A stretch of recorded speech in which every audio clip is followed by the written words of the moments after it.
This is my version of a homemade greenhouse.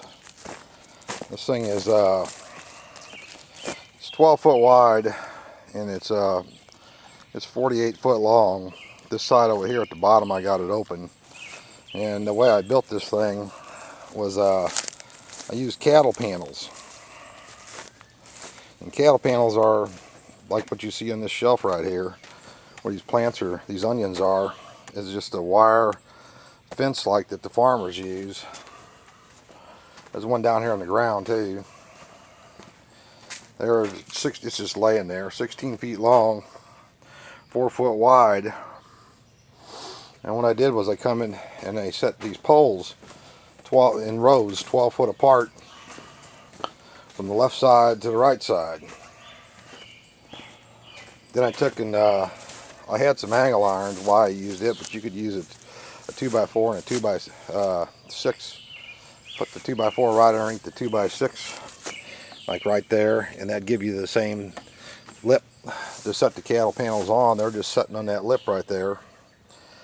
And what I did was, where the cattle panels come together, each and every one of them, I tied these things all the way across. I laced them together with rope all the way across the other side, so they're tied together. And you can see that one there's pretty good right there. So all these, there's 12 cattle panels in all. They're $20 a piece. That's $240 for cattle panels. And the poles, I let them stick up extra high. But the reason for that was, when I tied these ropes up here to the top of the pole and went across and back down the other side, did that both ways. You can kind of see the rope over there. There's this rope over here, and it goes across the top, and it goes back down the bottom there, and this one up here goes across the top and back down the bottom over here. Well, before I put them on there though, I took and I put my plastic on here, and I made these little brackets on here, and I tied these about every other square, which is roughly a foot apart, and that's what holds the plastic down, and it keeps it you can see all the different ropes all the way down the whole thing. These are this rope right here is what they use to pull wire through conduit. It's a flat type rope. It's really strong, nylon or something, but it's really strong rope. Most of your phone companies and stuff throw it in a dumpster. The poles all come from work, which is your local co-op. They usually throw the poles away anyway. The old poles they take down that are broken off, and the tops are still good. And I wish I had put them all in tall like this side right here. You can see all those top ropes now. But it's turned out pretty good. It's held up to several winds. Down here in this far end though, I built me a wind wall. Just 4 poles and some 2x4s and some metal on there, just so that stop the wind from blowing through here too hard. And in here I got my tomatoes growing. They're doing pretty good right now. I got this thing all planted pretty late. These tomato plants right here are all looking pretty good.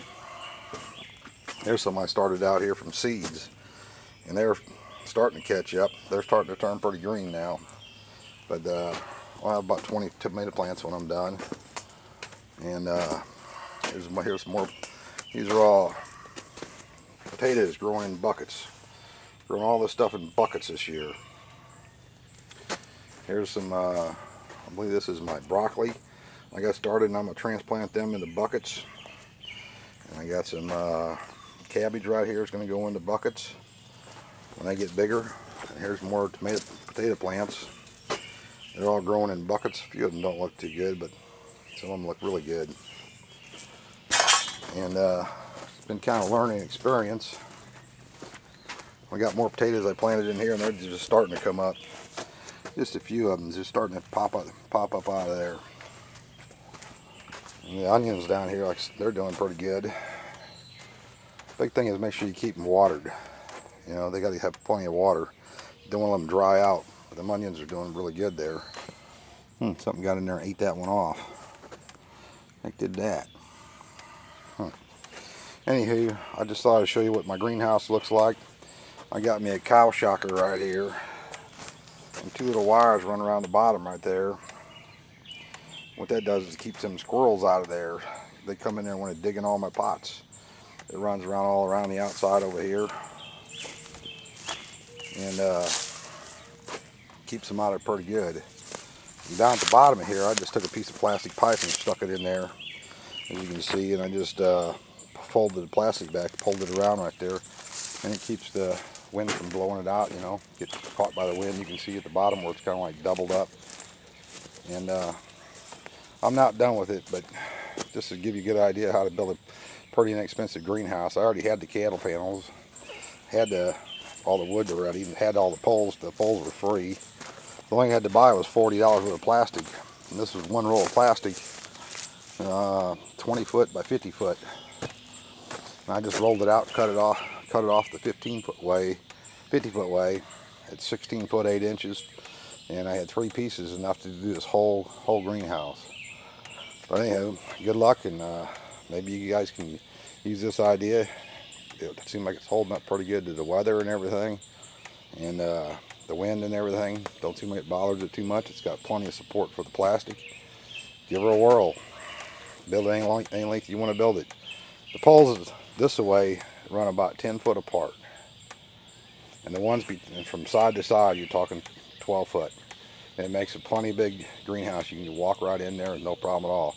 I did put the cattle panels, they're 30 inches off the ground, two and a half foot off the ground. But like I was telling you a while ago, if you I don't see a 2x4 out here.